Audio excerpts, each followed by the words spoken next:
Boa noite. Nós vamos começar, então, mais uma live do Projeto Cataventos.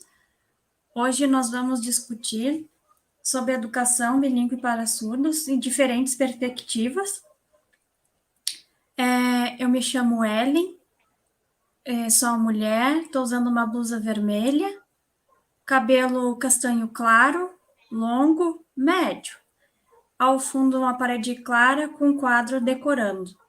Estou sentada em uma cadeira preta. No canto superior da tela tem o símbolo do StreamYard e a tela está distribuída com 5 pessoas que vão fazer a fala hoje na nossa live, junto com a Bibiana, que é a intérprete de Libras que nos acompanha hoje. Ela está usando uma blusa preta com gola alta, usa uma tiara, cabelo longo, castanho claro, e ao fundo uma parede clara.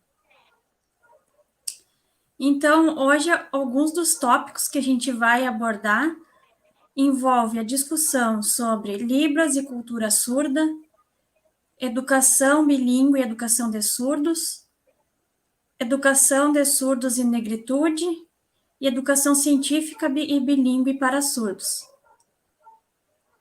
Então, começando a nossa fala, é importante lembrar que nós estamos no Setembro Azul, em comemoração ao Dia do Surdo, que é no dia 26 de setembro. Outra conquista importante que tivemos nesse ano foi a inclusão da educação bilíngue como modalidade de ensino na LDB. Então, é o momento de comemorar e de falar um pouco mais sobre as especificidades da educação de surdos e os atravessamentos. Eu vou apresentar cada participante, então. Vou só pegar aqui uma colinha, porque são muitas informações.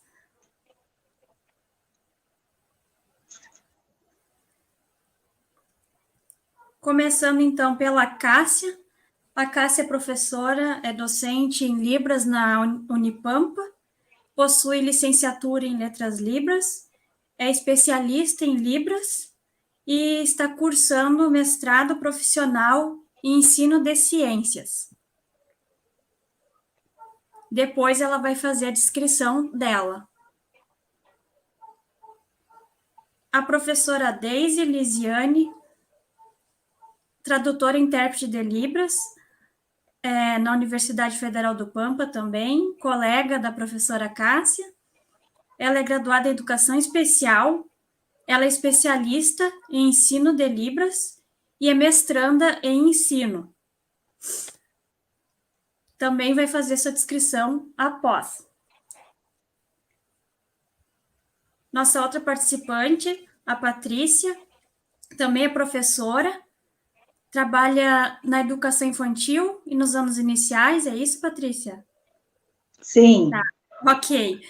Ela possui graduação em pedagogia, especialização em educação especial e em Libras.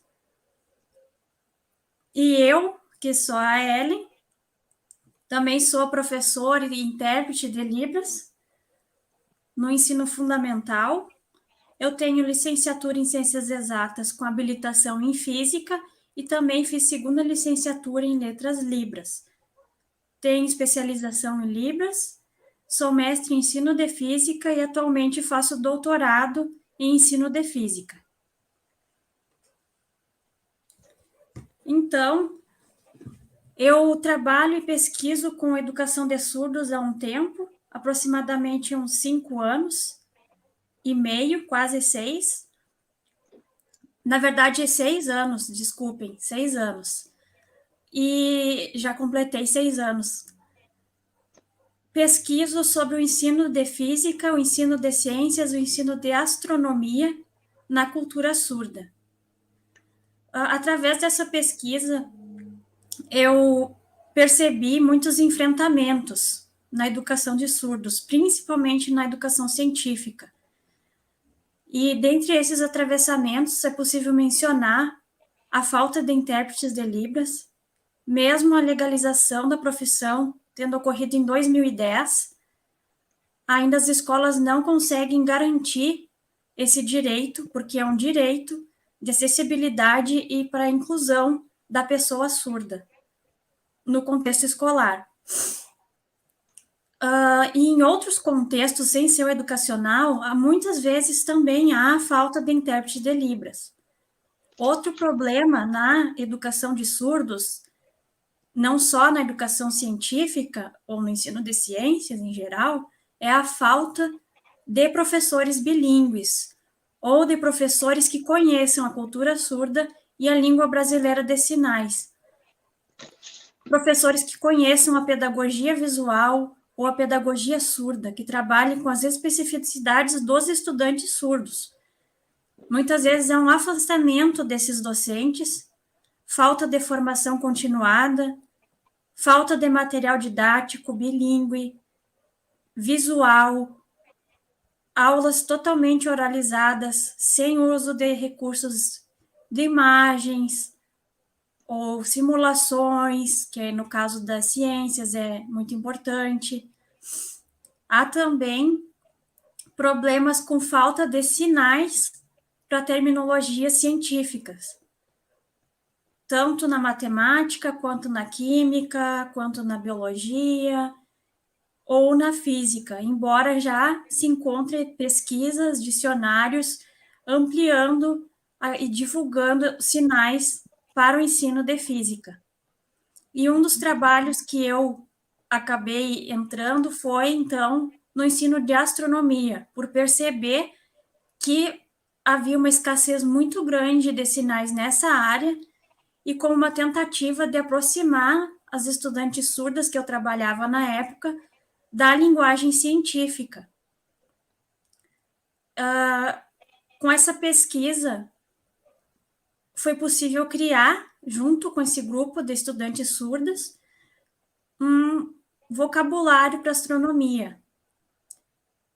Esse vocabulário foi criado conjuntamente com essas crianças surdas, após estudos específicos de alguns tópicos de astronomia.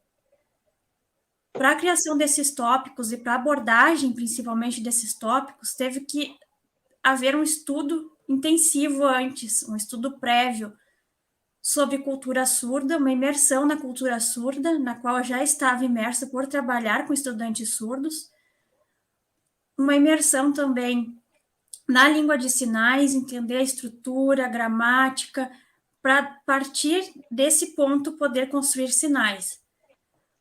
Para construir um sinal, um novo sinal, não basta inventar ou dizer que vai ser sinalizado daquele modo, tem que haver um estudo antes e sempre a participação de sujeitos surdos. Outra questão importante, né? Como que eu cheguei a esse encontro com a cultura surda? Por que este caminho? No final da minha graduação, da primeira graduação, que era em Ciências Exatas com habilitação em Física, eu tive contato com uma professora surda na Unipampa também, antes de vir a professora Cássia, que era a professora Érica, e ela ficou sem intérprete mesmo em uma universidade federal, por motivo de afastamento de saúde da profissional na época, e ela precisava de outra profissional, mas não conseguiam disponibilizar para ela outra profissional. E eu comecei a acompanhar ela de modo voluntário, com uma bolsa de monitoria, e aí eu comecei a ter essa proximidade com a cultura surda e com a Libras. Quando eu concluí a graduação, eu prestei concurso para intérprete de Libras, fui aprovada em 2015, e desde então eu trabalho com estudantes surdos.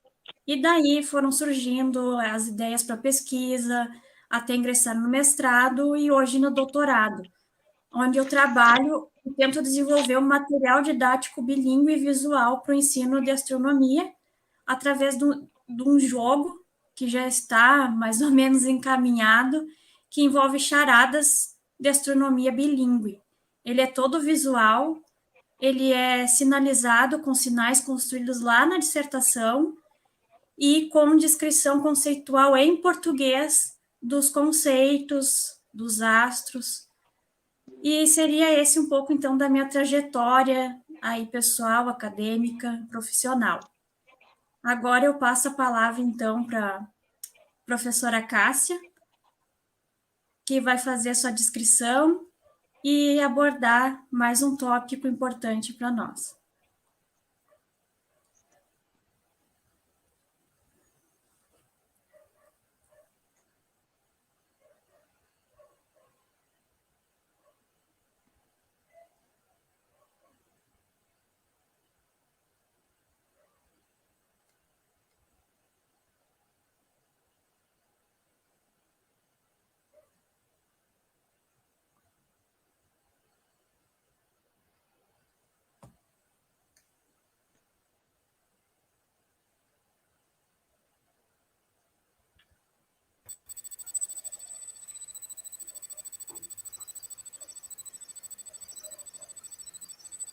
Então, muito obrigada pelo convite. É um prazer para mim. É muito importante apresentar.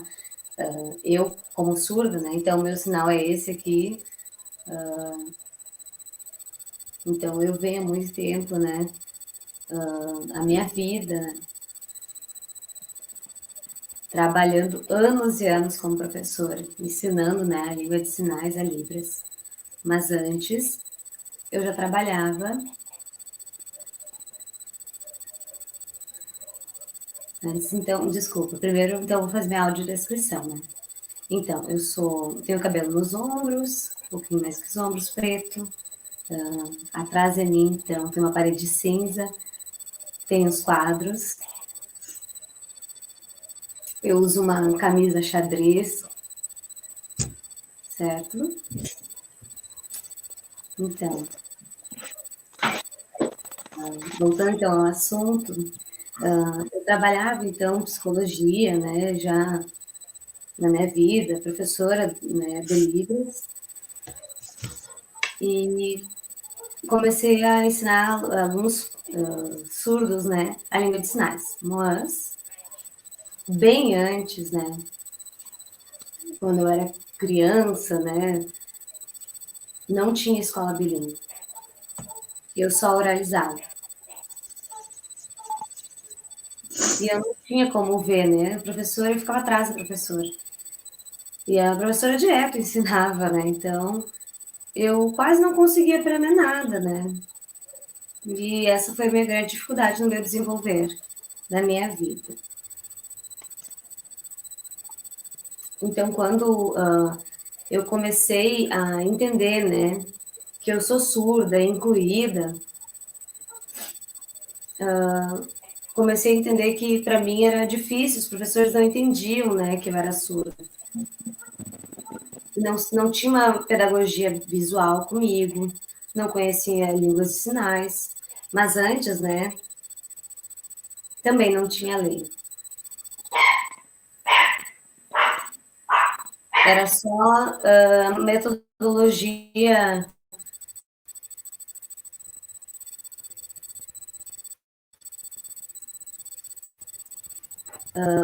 O ensino era muito antigo, né? Então não tinha essa metodologia. E eu, surda, né? Enfim, cresci nesse movimento. Era muito difícil para eu aprender. Então, antes, né, eu oralizava até mais ou menos, não sei,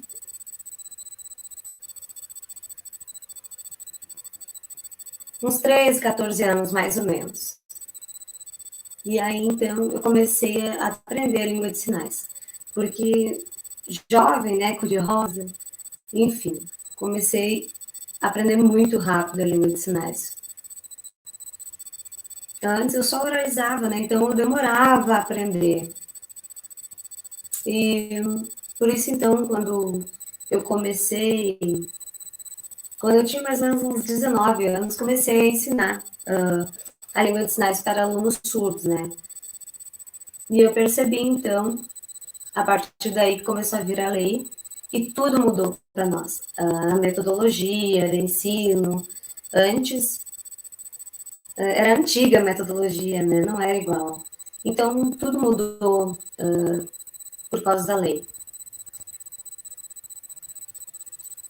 Então, por isso que eu digo, né, a escola bilíngue, a pedagogia visual, uma professora que conheça, né, seja fluente na língua de sinais, né, ou uma professora surda, né, enfim, que também conheça a língua de sinais, como eu, né, que a gente possa se comunicar diretamente uma com a outra, é muito importante.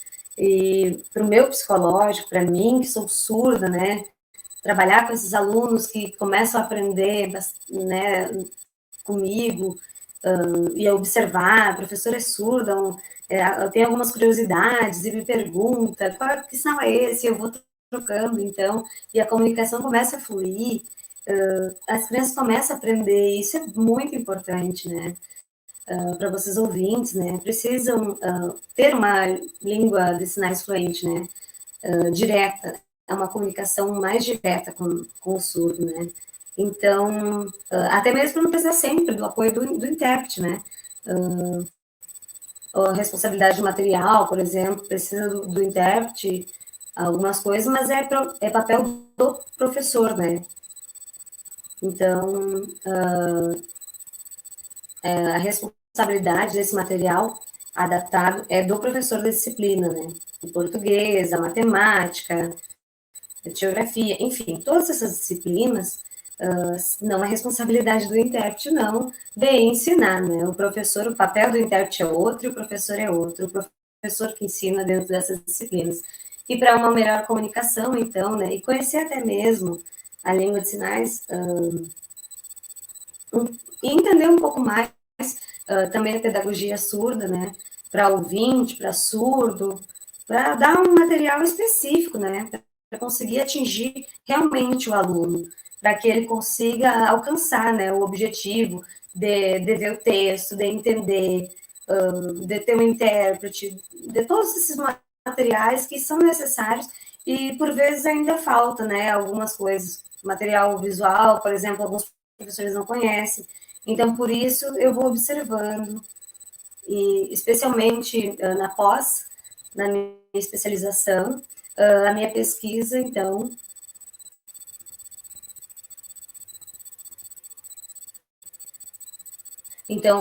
a minha pesquisa foi o papel do intérprete, né? E o papel do professor, né? Então, essa foi a minha pesquisa. E eu levei isso para a escola, né? Tentando ver quais eram as dificuldades.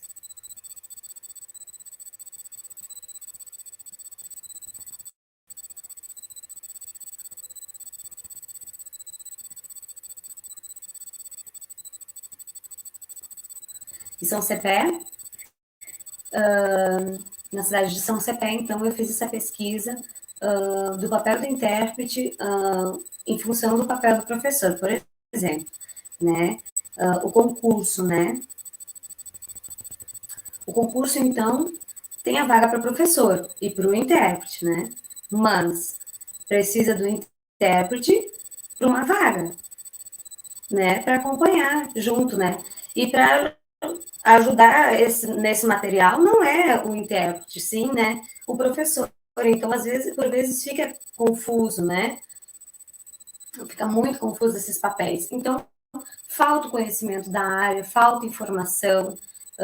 O professor não é o mesmo que o intérprete, cada um tem a sua função. É necessário que a gente pesquise dentro de uma escola inclusiva as diferenças, né? Para que a acessibilidade aconteça, sim, efetivamente, e que os alunos consigam realmente uma forma mais autônoma, né, de continuar esse estudo, né. Então, falta informação e conhecimento, e da língua de sinais também, né, e quando um profissional intérprete é o papel dele e quando é o papel do professor, né. Então, por isso eu fiz essa pesquisa, então, muito especial, né, e agora, no mestrado, então, a minha pesquisa é um pouquinho além, né? É importante.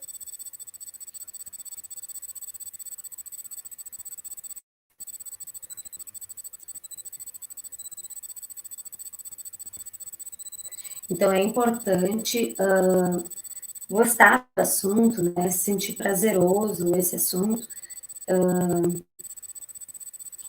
do mestrado, então, que eu fiz, então, agora a colaboração, né, do professor com a língua de sinais, o ouvinte, o intérprete, desses lugares, né, que a gente pudesse trocar, então, fazer trocas de conhecimento, enfim. Tinha alguns professores que não sabiam nada, não entendiam muito nada do sujeito surdo, da área da robótica, e da robótica não conheciam, né? E o intérprete também não conhecia esses sinais. Então, era um desafio para todos nós, né? Então, foi muito importante. A gente precisou colaborar um com o outro, né? E fazer uma pedagogia visual. Então, o professor, né, o ouvinte, planejava, né, o plano de ensino, né?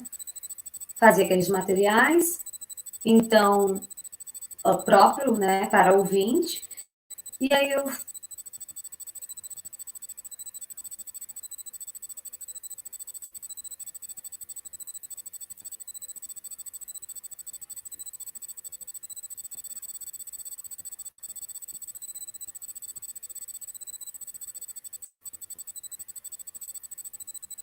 Caso.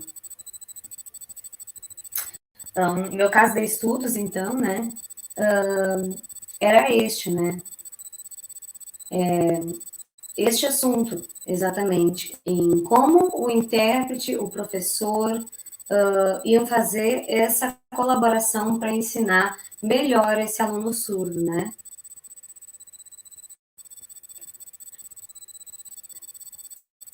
É importante, então, travou a internet para mim. Mas pode continuar agora.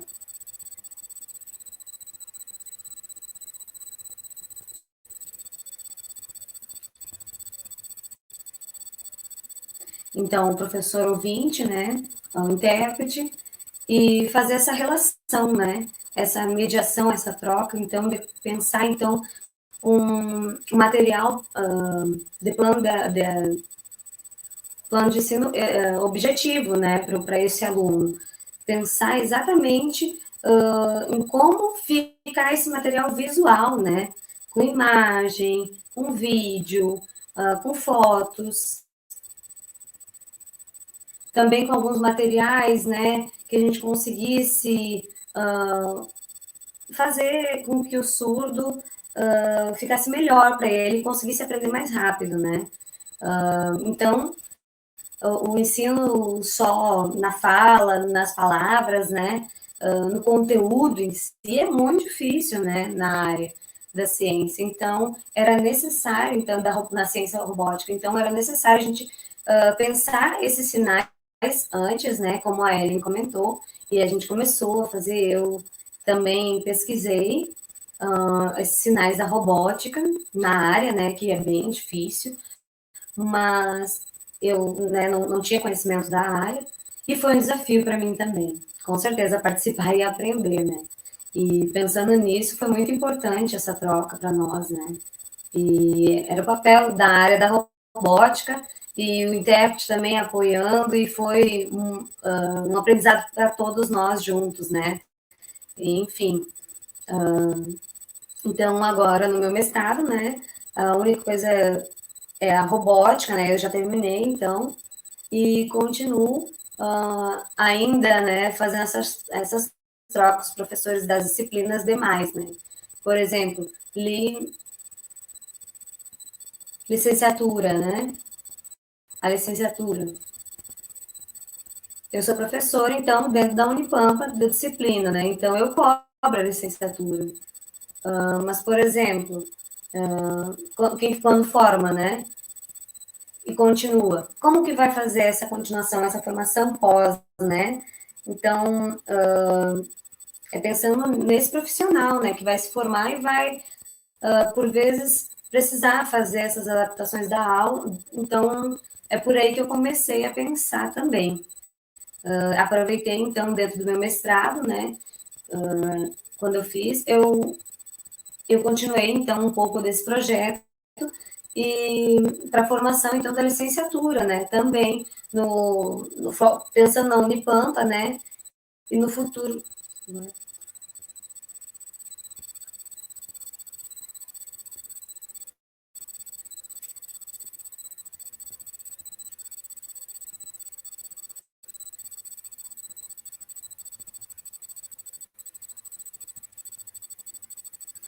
Então, na disciplina da Unipampa, né, na licenciatura, eu ensinei esses alunos, né, mas, por exemplo, cada um se forma e vai para algum lugar, né. Então, pensando, né, na importância, né, desse futuro, desses alunos que vão ser destes formandos, né, e uma melhor pedagogia visual, então, para a cultura surda, a língua de sinais, né, o ensino surdo, então, essa formação, então, é a inclusão dentro das escolas, né? A gente sabe que a pedagogia visual não é só uma questão de sinais, né? São estratégias de ensino visual para o surdo, né? Mas, ó, eu lembro, por exemplo, na pandemia, no começo da pandemia, né? Eu trabalhava, por exemplo, numa live, né? Então, quando começou, todos os intérpretes, o professor cobrava, né? Nos cursos, dentro das universidades, as lives, né? E os intérpretes, então, e os professores da universidade falavam rápido nos cursos, e a gente perdia, né? Para nós não era visual, não conseguia entender, né? Não tinha libras, faltava então o quê? Um professor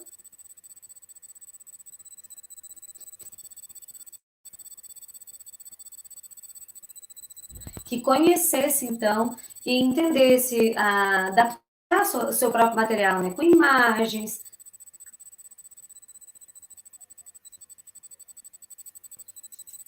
que não mostrasse só uma aula falada, né? Direta para os alunos ouvintes, né? Porque alguns alunos não iam conseguir entender, né? Igual a ouvinte, que é necessário alguns materiais, né, para a gente conseguir adaptar, e é a mesma coisa, né, no português, e, de certa forma, para os alunos, né, então, essas palavras, era necessário que a intérprete soubesse para passar, né, então, começamos a pensar por exemplo, e a cultura surda, que é visual, né? A gente precisa fazer essa inclusão, essa conversa direta, esse ensino igual, né? Ao ensino dos ouvintes, que é direto também. Então, então, materiais visuais, por exemplo, curso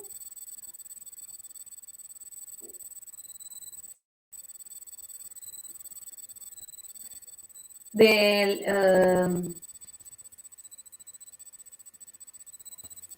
Classroom. As Classroom. plataformas de uso. Então, no Classroom, falavam rápido e eu não conseguia entender. E eu perdi muitas coisas. Por isso, né, alguns professores surdos não entendiam, precisavam de uma ajuda, de alguém que ficasse junto ali, porque eles falavam muito rápido. E o intérprete, então, né, acompanhava, mas no Classroom é muito difícil conseguir acompanhar, são muitos lugarzinhos para olhar e a gente vai perdendo, né, muitas imagens. Então, o que faltava? Um professor mais calmo, com mais paciência, que conseguisse dar uma aula mais clara, né, que conseguisse, que a intérprete também fizesse essa tradução legal, para uma tradução, que conseguisse alcançar os ouvintes, os surdos, para acontecer essa inclusão, né, uma aula inclusiva real. Então, eu ficava pensando na minha pesquisa, né, do mestrado, quando eu conheci as pessoas, né, da questão da pedagogia visual mesmo, né, para o surdo entender melhor, é necessário para que ele comece a se desenvolver, então, e trabalhar também com criança, desde sempre, né, a língua de sinais, Então, no mestrado, né, foi um desafio para mim, sim. E alguns professores não conheciam, né? Faltavam muito essa questão do material. Por exemplo, me mandavam material pelo YouTube, não tinha legenda. Então, faltava a questão da adaptação, né? Não tinha intérprete também. Ai, me desculpe, esqueci, né? Isso acontecia sempre, normal, né? E isso ia acontecendo, mas, por exemplo, eu não conseguia uma intérprete que conseguisse estar junto naquele vídeo, enfim. Então, era a responsabilidade do professor, né? Querer uma aula inclusive para mim também, planejar essa aula antes, né? Para poder me enviar para a intérprete, né? No tempo certo, né? Para que todos nós conseguíssemos ter essa acessibilidade dessa aula, né? Então, faltava essa acessibilidade, faltava a questão do visual, faltava a cultura surda, né, dentro do meu mestrado.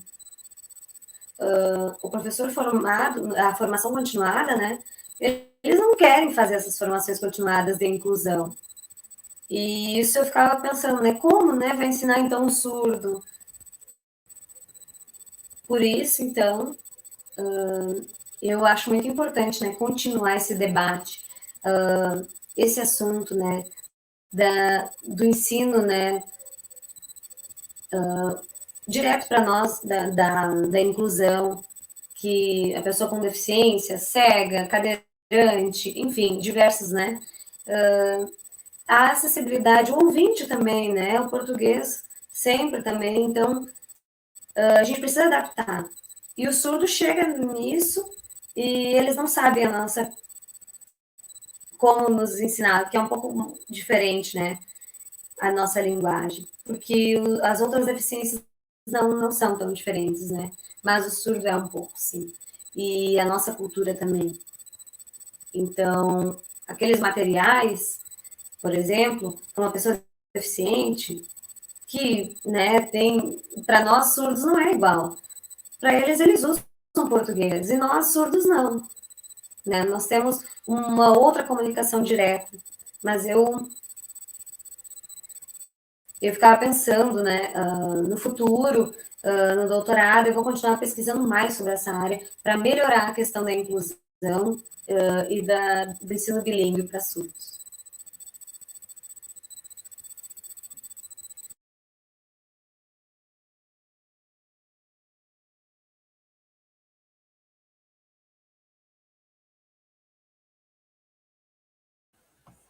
Desculpem, estava desligado o meu microfone. Obrigada, Cássia. Ótima tuas falas. Agora eu vou passar para a professora Daisy, que vai fazer a sua descrição e em seguida a sua fala. Então, uma boa noite a todos, todas e todes. Eu sou a Daisy, eu sou uma mulher negra. Eu estou trajando um casaco preto porque faz muito frio aqui na minha cidade. Tenho os cabelos pelos ombros cacheados. Tenho uma pinta característica bem marcante entre os olhos. Estou usando um batom vermelho e estou ao fundo com uma parede clara com 2 quadros em rosa. Então, assim, ouvindo a professora Cássia falar, e a Cássia nos traz muito essa questão que o bilinguismo nos trouxe, então, quanto a gente fala de uma metodologia de ensino para surdos, que foi as questões culturais, né? Quando a Cássia nos traz, e aí a gente está, e aí é muito interessante quando ela traz essa pesquisa dela da pós-graduação, que ela fez essa pesquisa sobre o papel do intérprete nas escolas inclusivas. Bem, aqui a gente está falando de educação bilíngue, eu acho que a gente precisa deixar bem claro, porque às vezes se tem uma confusão do que é o ensino bilíngue e do que é uma educação inclusiva. Aqui a gente está falando no cerne do bilinguismo, que é a questão do ensino ser realizado na primeira língua do surdo. E aí a Ellen, de abertura, nos disse que nós tivemos a aprovação da Política Nacional de Educação especial, que foi aprovada agora em agosto, então ela é bem recente, que faz essa reformulação na Lei de Diretrizes e Bases que a gente tem, e que traz a questão da educação bilíngue para surdos. Apesar de a gente ter uma legislação que tem quase 20 anos aí, desde 2002, né? Então a gente está beirando os 20 anos de uma legislação, agora efetivamente ela entra como uma modalidade independente de ensino. O que significa tudo isso? Que a gente vai trabalhar com efetivamente dentro da legislação, embora ela ainda seja opcional para a escolha das famílias, mas ela traz esse rigor legal, que é a educação bilíngue para surdos nas escolas. O surdo agora tem o direito de fato e o direito educacional de ser educado na sua primeira língua. Pois bem, em relação a tudo isso, a gente está falando da questão da cultura, e principalmente ela vai trazer uma outra questão que é muito importante, que é a questão da educação bilíngue e intercultural. Aqui a gente está falando de dois conceitos que antigamente a gente só falava questão da cultura. O surdo tem direito a ser educado na sua língua, e aí isso envolve toda uma pedagogia visual. Só que aqui, com essa aprovação também da LDB, a gente vem discutir as questões interculturais. O que eu estou trazendo? Eu estou trazendo mais um conceito, que é o conceito de identidade. E aí a gente precisa discutir que essa identidade surda, ela é produzida, então, num processo social. O que a gente está dizendo disso? A gente tem todas as representações que a gente vai ter da surdez e mais a questão de identidade. Eu me identifico enquanto o quê? Quando eu me apresentei para vocês como uma mulher negra, eu estou trazendo uma identidade que não é só feminina e que não é só negra, que é uma interculturalidade, que é mais um marco social para a gente pensar também, para a gente discutir dentro da educação bilíngue para surdos. Então, aqui, como, digamos, eu vou trazer para vocês uma das teóricas que eu estudo dentro da minha área de pesquisa de mestrado em relação à negritude, é Lélia Gonzalez, que ela vai falar a respeito dos discursos que a gente tem, e que esses discursos nos produzem e que nos são gerados, e a gente acaba perpetuando. Então, eu vou enegrecer esse discurso aqui para vocês e vou trazer mais um marco social, que é essa questão da negritude dentro da área da surdez, assim como as questões que precisam ser trabalhadas dentro dessa pauta intercultural, do feminismo, das questões de sexualidade, das questões de raça, de etnia. Então, tudo isso precisa também ser discutido.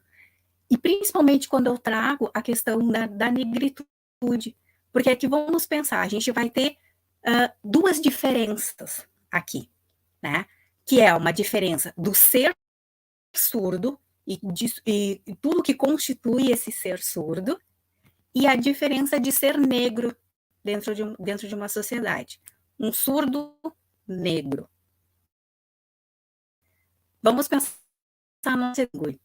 Ela avançou muito, ela avançou tanto que hoje a gente está aqui discutindo, quando a Cássia traz a questão do ensino de robótica para surdos, e quando a Ellen nos traz o ensino de astronomia, de física para surdos, com criação inclusive de sinais termos. E aí eu chego e digo assim, temos que estudar e temos que falar também da negritude, porque nós temos duas diferenças, dois marcos sociais aqui, que num determinado momento eles podem ser opositivos, mas também compõem essa identidade do que é ser surdo. Então, eu não tenho só a língua para me representar, mas eu também vou ter mais um marco identitário. E quando a gente suprime essa questão de trabalhar questões de raça, de etnia, de sexualidade, que são marcos, sim, que nos compõem enquanto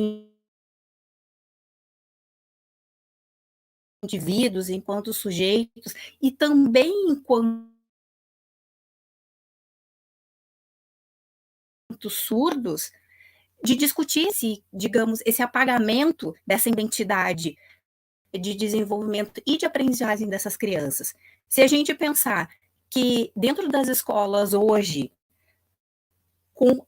temos realmente um currículo surdo, e será que a gente tem um currículo que trabalha as questões étnico-raciais? Porque se a gente tem uma legislação que é vigente dentro da discussão, que a gente tem que trabalhar as questões étnico-raciais, a história da África, dos africanos, dos indígenas dentro do Brasil, que a gente às vezes não contempla em nossos currículos, e aí a gente ainda tem que trabalhar com as questões linguísticas. Então aqui a gente tem um marco que ele é não só identitário, que ele é político também. Então, a gente, além de trabalhar todas essas questões que são muito específicas da temática da surdez, a gente tem que também pensar esse sujeito como diverso. E é isso que Clear nos propõe lá em 1996, quando os primeiros estudos culturais começaram a ser falados, quando essas questões de se ter um currículo, acho que ele nem falava em pedagogia surda, mas de ter um currículo próprio para a educação de surdos. Hoje aqui a gente vem falar sobre essa questão da interculturalidade, que não é falada, e na questão da própria questão de discussão de raça. Porque quando eu me identifico, quando eu sei quem eu sou, eu consigo também me desenvolver enquanto sujeito. E aí eu proponho as lutas, quando eu digo assim, precisamos discutir que se tenhamos um currículo, sim, a gente precisa rever essas questões, como a Cássia falou, de pedagogia visual, do ensino por imagens, de adaptar tecnologias midiáticas como plataformas para a gente ter uma melhor acessibilidade para o surdo. A gente precisa discutir os currículos que não são discutidos dentro da escola, quando a gente tem uma escola inclusiva, que agora também vai ter que trabalhar com essas questões bilíngues dentro dela, a gente precisa deixar de ver que esse currículo ele não pode ser para o ensino do português. Ele tem que ser um currículo que ele seja realmente surdo. E eu preciso colocar essas questões também raciais, de gênero, de sexualidade, também para discussão dentro desses currículos. Porque a gente vai estar trabalhando com outras formas e também com outras perspectivas que a gente chama de decoloniais. Ou seja, por muitos anos a gente disse, e aí eu me incluo, a gente, enquanto uma pessoa ouvinte, de dizer para o surdo o que ele deve fazer, o que ele deve ser. E aqui agora a gente está discutindo de outro ponto de vista, o que é que o surdo precisa falando por ele. Quando a Cássia diz assim, os meus alunos, eles me percebem, eles me veem quanto uma representação de uma professora aqui, que, independente da minha surdez, mas que eu sou uma professora, que eu sou uma docente e que tem uma característica de ser surda. Mas eu não sou só isso, e isso não me define. Então, esses marcos, eles vêm agora para dentro dessa educação bilíngue e intercultural, e a gente precisa discutir outros aspectos também. A gente precisa discutir essas relações étnico-raciais dentro da escola. A gente precisa discutir essas questões, a gente precisa discutir currículos, a gente precisa discutir formação de professores. Né? Então, todos esses aspectos, eles estão agora aqui presentes, e uma pena que, assim, nessa nova LDB, além de faltar essas questões, quando ele só coloca as interculturais, mas ele não coloca as questões étnico-raciais também para ser discutido. E quando a gente fala em discussão de educação étnico para as relações étnico-raciais, a gente não está dizendo que essa é uma discussão que tem que ser feito só pelo movimento surdo, só pelos surdos negros. A gente está falando de uma nova visão que tira essa característica colonial, de dizer o que o outro tem que aprender, E a gente traz esses protagonistas para dizer o que eles precisam. Então, essas são para a discussão, o que este outro, o que ele precisa realmente para dentro da educação de surdos. E essa discussão também, ela tem que iniciar não só, e aí é uma falha que a gente tem na LDB que a gente precisa discutir, porque ele diz que a partir da entrada no ensino formal, só que o ensino formal, e acho que a Patrícia vai falar um pouquinho depois, ele vai começar lá na estimulação precoce. Ele vai começar lá na educação infantil, para que a gente não tenha que depois estar remediando no ensino médio, no ensino superior, e só discutindo isso depois na pós-graduação. Então, são essas questões que a gente tem que trazer também com uma outra perspectiva de olhar com esse outro, com essa visão de ação, essa visão de tirar esse poder. A gente está falando, então, de dar o protagonismo para esses sujeitos que são, de fato, de direito de dizer o que eles pensam, o que tem que ser a educação. Né? Então, isso é o que eu tenho para trazer, isso é o que eu estudo, e que é isso que a gente precisa ver a partir de agora. Então, essas novas formas de pensar essa educação, que ela é bilíngue e que ela é intercultural, e que a gente está trabalhando com identidades. O surdo não é só surdo pela língua, ele tem outras identidades que precisam ser visibilizadas, que precisam ser trazidas à tona para a discussão mais ampla quando a gente pensa em educação. E educação, ela não se resume à escola. Educação, ela começa na família e ela vem para a escola.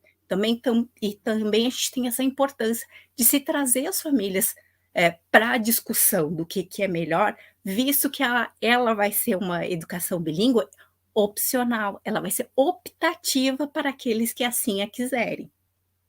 Então, era isso que eu tinha para falar. Meu muito obrigada. Obrigada, Daisy. Foi ótima a tua fala.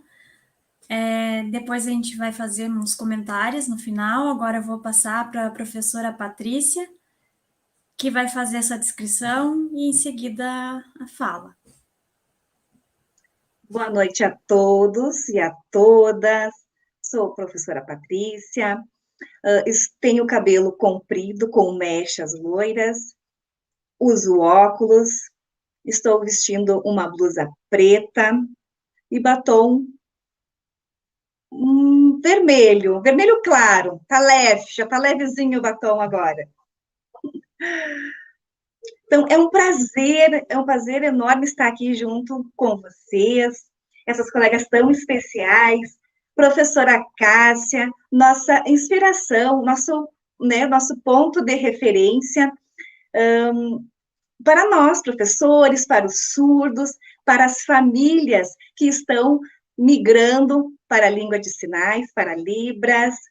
Então, a minha experiência inicial é a educação infantil, que é pautada na acessibilidade das crianças surdas, com o envolvimento de toda a comunidade escolar, porque eu acredito que as nossas falas vêm se complementando, que essa é a importância de que é o todo, quando se trabalha com uma língua, é o todo, tem que ter todo esse envolvimento, desde da base, que é a educação infantil, tendo este olhar, tendo este acolhimento, sempre tendo um ponto muito importante, que é a escuta atenta para com as famílias, né, conduzindo, acolhendo, para que se sintam parte deste processo educacional, no qual o seu filho surdo vai ter o acesso à primeira língua, que é Libras, e a segunda língua é o português escrito, sempre tendo este cuidado para que o visual seja o maior possível, mas realmente, assim, sendo inserido a língua de fato, em todos os momentos, seja no momento da sala de aula, com o professor de Libras e o professor de português, nos corredores, com acessibilidade, com placas, dando essa acessibilidade, funcionários da escola conhecendo a língua, quem não tem ainda fluência, mas que pelo menos saiba o básico, para que, assim, de fato, haja esse acolhimento, né, entre os educandos. Levando a criança a ser pertencente ao grupo que está inserido, né, respeitando, que eu acho que é o principal, respeitando e garantindo todo o seu desenvolvimento na construção da sua identidade, bem como a Deise trouxe, porque é importante que as crianças se identifiquem, que elas tenham um ponto de referência. Iniciei minha fala falando a respeito à professora Cássia, porque ela, para nós, é um ponto de referência dentro da língua, porque geralmente quando a gente vai, eu principalmente vou fazer alguma estratégia, vou utilizar alguma, eu sempre convido, né, algum surdo para participar, né, das interações, porque a gente sabe que é necessário, é fundamental ter a pessoa surda para que se tenha esse processo, para que se tenha a identidade daquele aluno que está, né, iniciando, está conhecendo a língua, não tem referência ainda. Os pais, né, na nossa realidade aqui, nós temos os pais, a maioria são ouvintes, então eles não têm identidade, eles não têm uma referência surda. Então, o Proficácia é a nossa referência. Então, lá quando eu iniciei, há 6 anos atrás, eu iniciei fazendo um estágio com a Proficácia, não tinha intérprete também, e eu estava iniciando a minha caminhada, e aí eu comecei a participar nas aulas, interpretando as aulas, e na sequência, geralmente, se eu estou com um aluno surdo, ou não estando, eu convido, né, para que levo a Libras até aquele grupo que eu estou inserida. E a Proficácia fez a participação lá no início, bem no iníciozinho da caminhada, na qual, assim, é muito importante, é muito enriquecedor, né, ver, porque a criança que é surda, ela se percebe automaticamente quando vê o outro par surdo. Então, é muito encantador. E na sequência, né, seguimos a caminhada, a Proficácia, né, também indo de Porto Alegre, eu acabei utilizando outros vínculos. Alguns pares da comunidade que são surdos, sempre convido a participar das estratégias, porque é necessário a prática, a troca, né, dentro de brincadeiras lúdicas, para que a criança, né, pratique e se identifique dentro da língua. Nesse momento, né, que nós vivenciamos o ensino online devido à pandemia, foi pensado, estruturado, assim, materiais, né, vídeos, conteúdos desenvolvidos pela professora regente, de uma maneira que não se perdesse o contato, porque né, tu ensinar uma língua à distância é um grande desafio. Então, teve que ser tudo muito pensado, estratégico, para que se chegasse até esses alunos que estão tendo o primeiro contato na educação infantil com a língua. Então, para a gente manter este contato, foi feito todas as estratégias, pensando nessa estruturação, no qual foi um grande desafio. Então, foi criado, né, sempre buscando estratégias, porque o nosso ponto, assim, o ponto principal, eu sempre vejo a família como base de tudo. Né, fazendo essa busca com a família, acolhendo, tendo essa escuta, mostrando que, sim, é possível haver, né, a troca, né, de comunicação, que há essa troca, porque ainda há muitas inquietações dos pais quando estão migrando para ali, muitas dúvidas, muitas incertezas, que é natural de todas as famílias, porque é algo novo, né? É uma caminhada que está se iniciando no primeiro momento. Então, vem aquela negação, vem o luto, todo um processo no qual a gente vai trabalhando aos poucos, e vai trazendo referências, vai buscando pontos estratégicos para que acolha essas famílias e que, junto com a criança que está inserida em sala de aula, a família aprenda também, que haja essa troca de conhecimento, essa inserção na língua em ambos, tanto família, quanto aluno, como comunidade escolar. E o que eu acho mais encantador de tudo isso é a união de todos, porque quando tu lança, né, tu faz essa busca dentro da escola, principalmente, tu vê a união dos professores, das famílias, de toda a comunidade, né, junto, tentando aprender, se empenhando, buscando dar o seu melhor. E claro que no primeiro momento sempre assusta, todo novo, dá aquela incerteza, daquela angústia, mas ao longo da caminhada as coisas vão se organizando, vão se encaminhando. E de fato vem, né, que realmente é possível. Quando tu vê uma família, né, que de primeiro momento buscava-se a oralização, mesmo o filho sendo profundo, com surdez profunda, tu vê que a família busca, que a família está tentando aprender a língua, então é algo muito gratificante, né, toda essa caminhada, mas tudo se requer um tempo, porque todas as famílias precisam do seu tempo de estruturação e de organização. E é através a gente vai buscando ao longo sempre estratégias, né? Estratégias com a escola, com as famílias. No momento, agora, eu estou com um aluno surdo na educação infantil e um aluno surdo no ensino fundamental no segundo ano. Então, são ambas as realidades, um que está recém começando a conhecer a língua, está recém dando seus primeiros sinais, então, toda uma caminhada. E o aluno do segundo ano, ele já está nessa sua caminhada, já está se identificando como surdo, ele já consegue realizar trocas, realiza troca com os pares, a turma que é bilíngue, consegue realizar as interações. Então, há um processo no qual ele é lento, ele é lento, ele precisa ter paciência, e tudo vai se encaminhando, né, ao decorrer do tempo.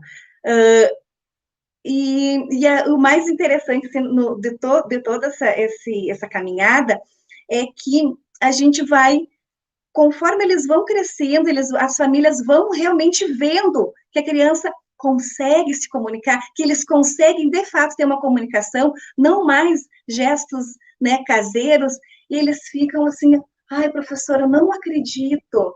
E quando a gente traz as referências e coloca eles junto com outras crianças surdas, aquilo é muito maior, é engrandecedor. E realmente eles se dão conta que sim, é possível, né?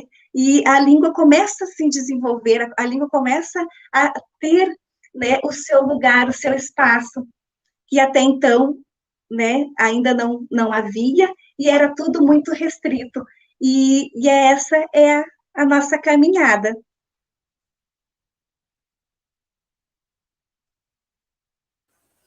Obrigada, Patrícia. Ótimas suas falas também.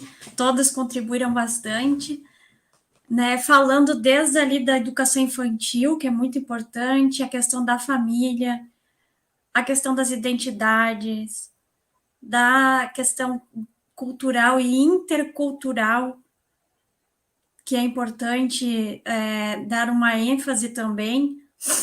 Outra questão é a representatividade, a importância do modelo surdo, do estudante ter alguém para se identificar, para se reconhecer, para não se sentir sozinho, como um modelo, como forma de admiração, como forma de ver que é possível ele conquistar espaços, assim como aquele surdo que ele conhece e reconhece que também conquistou espaços, né? Como todas as pessoas têm direitos. Agora eu vou deixar livre, cada uma quiser fazer um comentário, acrescentar algo na fala, na minha ou de qualquer outra participante. Vou ler alguns comentários também, que aqui no chat, no canal do YouTube, o pessoal está comentando. Algumas pessoas aqui dando boa noite, falando que acharam legal o produto da minha pesquisa, muito obrigada. É ótima a fala da professora Cássia, parabenizando pesquisa, parabenizando a Cássia ali por ser uma vencedora e ainda enfatizando, sou tua fã, a professora Luciane, nossa conhecida.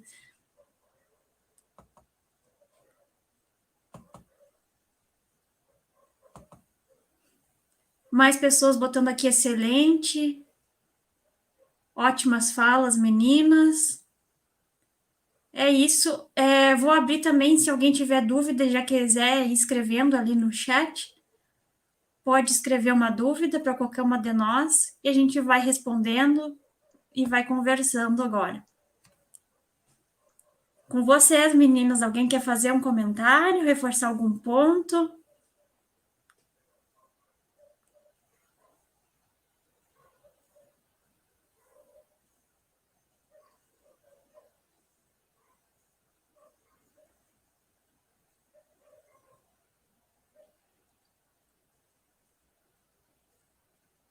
Oi, vocês me escutaram?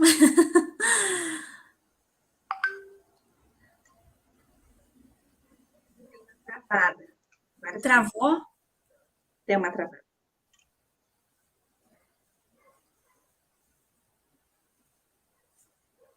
Oi, vocês estão me ouvindo? Estão me vendo? Travou a imagem, som? Não, estou vendo, escutando. Ah, tá bem. Ótimo. Oi?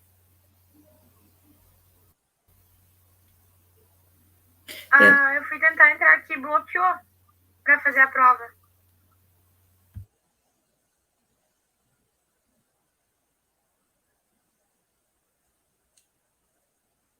Alguém falou?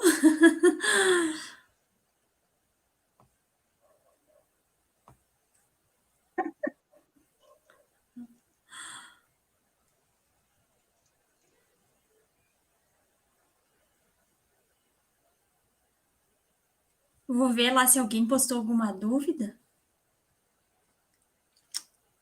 Ah, tem mais um comentário. Patrícia, teu trabalho é maravilhoso. Realmente és uma educadora que busca o desenvolvimento dos teus alunos de forma inclusiva. Sou sua fã. Adivinha quem falou?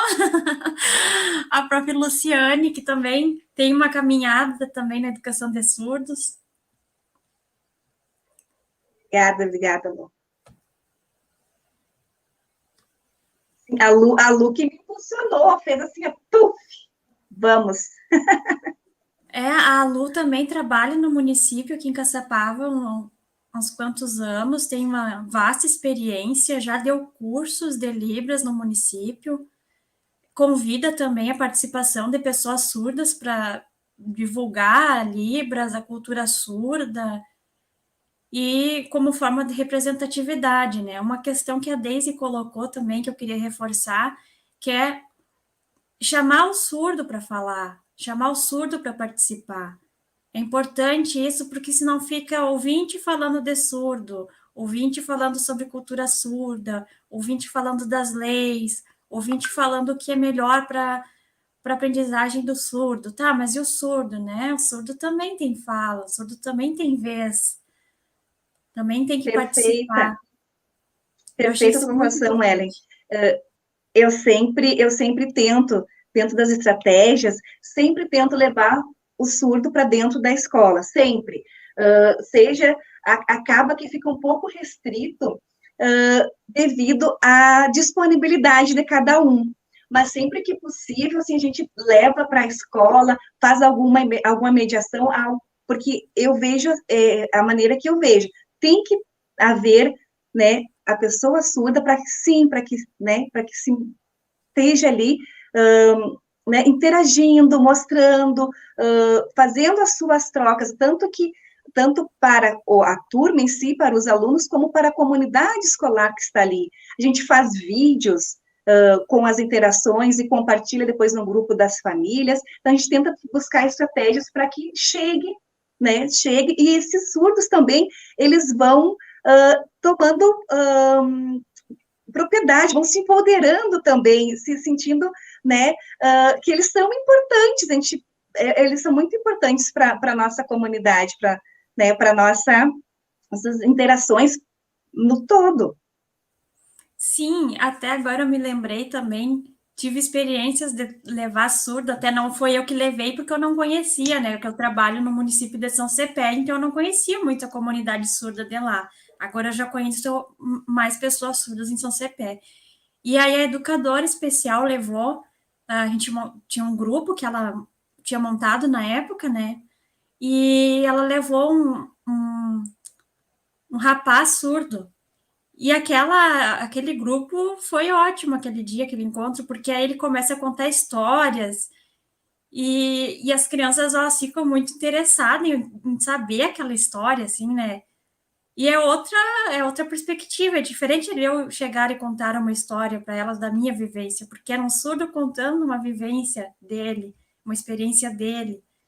E elas ficavam encantadas, era um dia muito bom. Então, ali naquele encontro que estava o representante surdo, elas aprendiam cultura surda, elas tinham uma proximidade com essa cultura, elas aprendiam mais sinais, porque aí ele utilizava um sinal que elas desconheciam, elas já paravam ele para perguntar que sinal era aquele, e aí que elas conheciam outro sinal para aquele mesmo termo, aí agitava a aula, era muito interativo.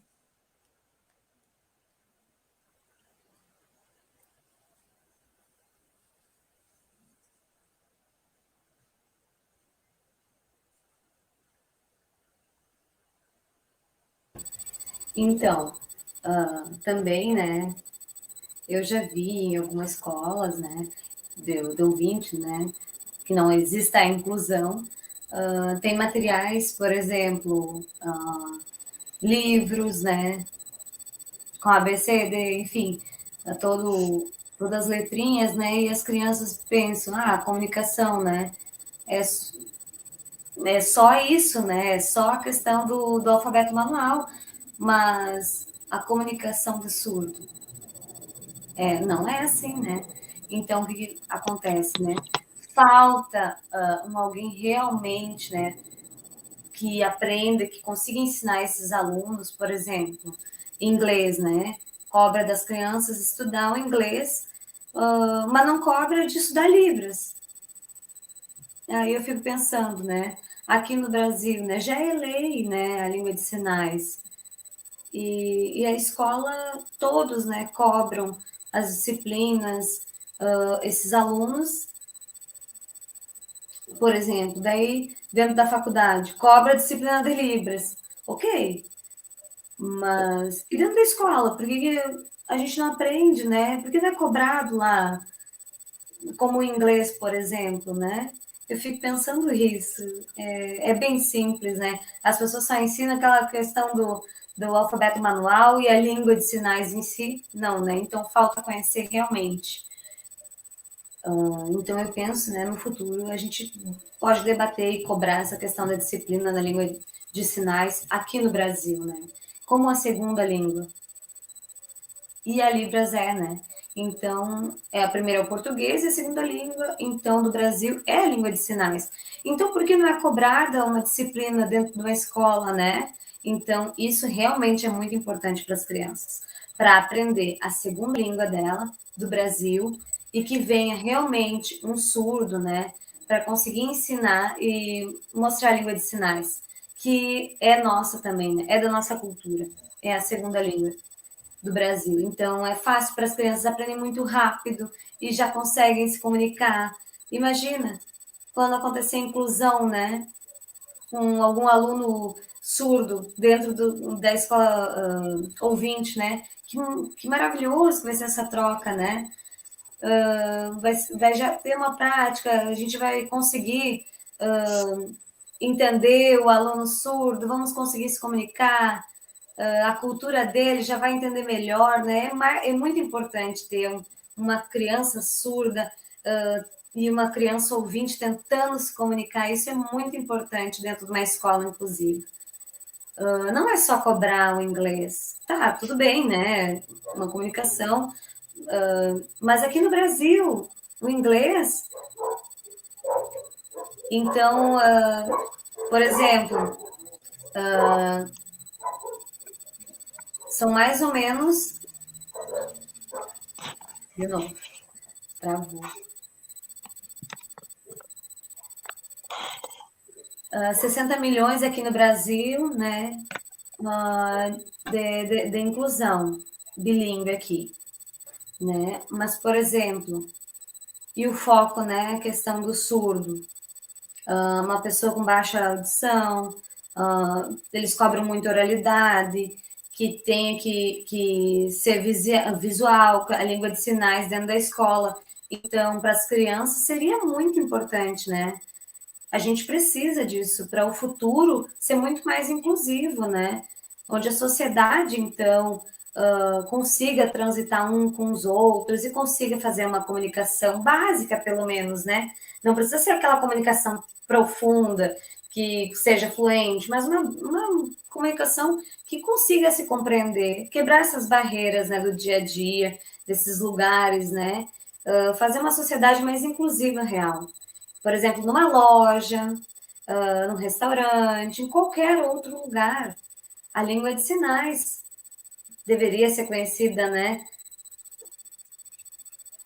Então, agora, a maioria das pessoas uma grande maioria das pessoas já estão aprendendo, né? Dentro da universidade, a disciplina de língua de sinais. E então, antes, né, por exemplo, quando começou lá, não conheciam a língua de sinais, não tinha uma pedagogia visual.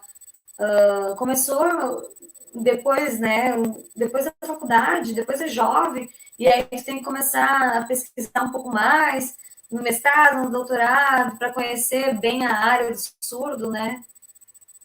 Vamos abrir a nossa mente, vamos tentar trabalhar isso daí um pouco mais, né? Antes, pensar que isso é bem importante para as escolas inclusivas, uma disciplina de língua de sinais. Eu torço, né, para que isso aconteça sim no futuro.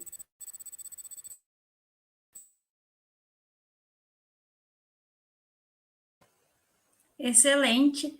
E a gente já pode falar, né, que essas lutas que a comunidade surda vem insistindo tanto já está tendo resultados, né?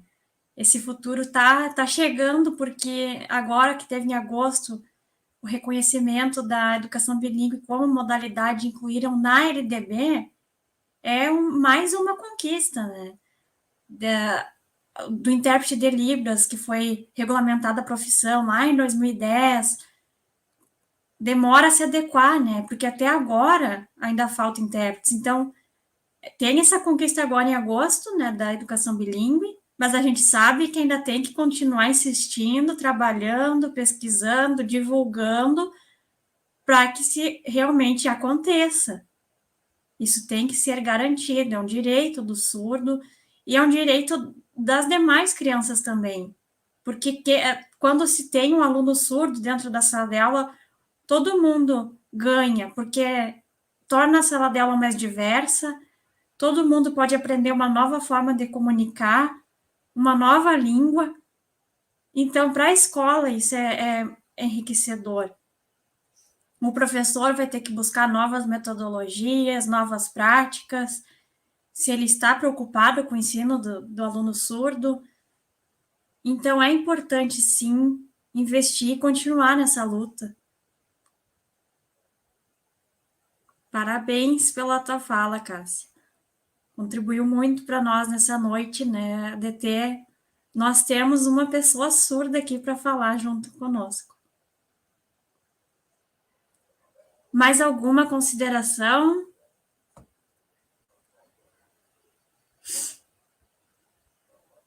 Aqui tem um comentário, né, da Ronise. Nada de nós sem nós. É muito importante isso, né, da pessoa falar por ela mesma. E um comentário aqui em forma de pergunta também da professora Ronise. Por que não temos Libras na educação básica como segunda língua? Realmente eu não entendo por que ainda não tem. Porque a Libras já está, Não, não é agora de agosto, não. De agosto é coisa nova. A Libras já está desde 2002 aí reconhecida, foi regulamentada em 2005, teve incentivo da formação inicial dos professores, que se incluiu, né, como obrigatório a disciplina de Libras para professores e como optativa em outros cursos. E eu sei que tem cursos ainda de licenciatura, por exemplo, que não tinha Libras como uma disciplina obrigatória. E isso recentemente foi que eu fiquei sabendo que não tinha, no ano de 2017, se não me engano. Não sei se agora o curso se adequou. Não vi isso ainda.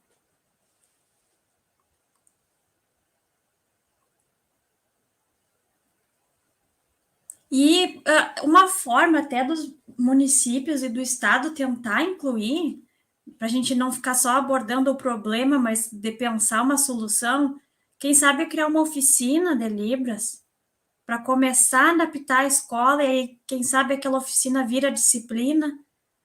Tem modos de começar. Às vezes falta é tentar, né?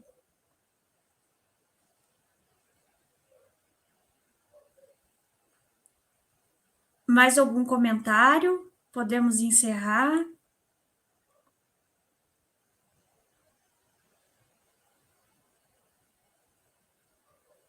Então, eu vou finalizar. Muito obrigada a todas que participaram, a todas e todos que nos assistiram.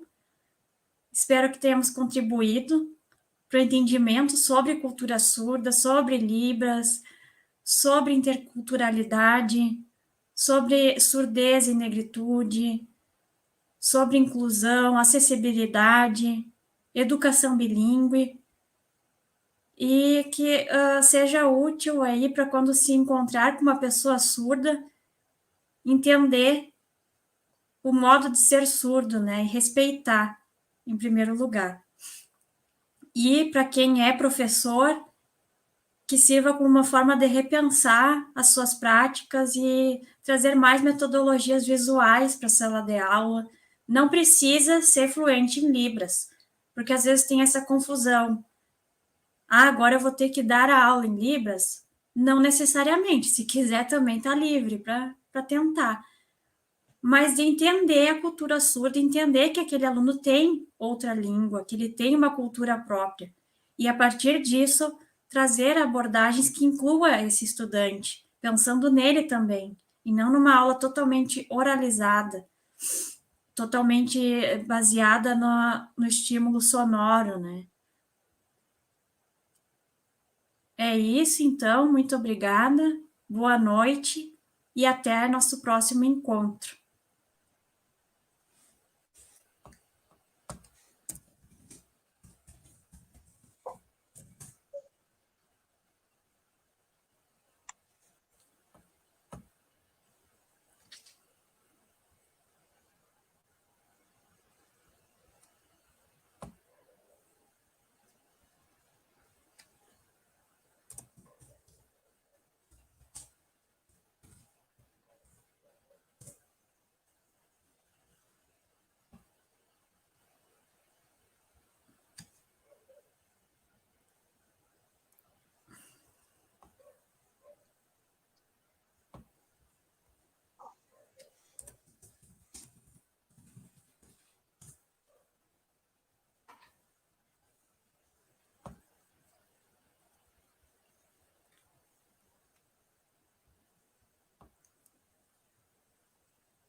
Uhum.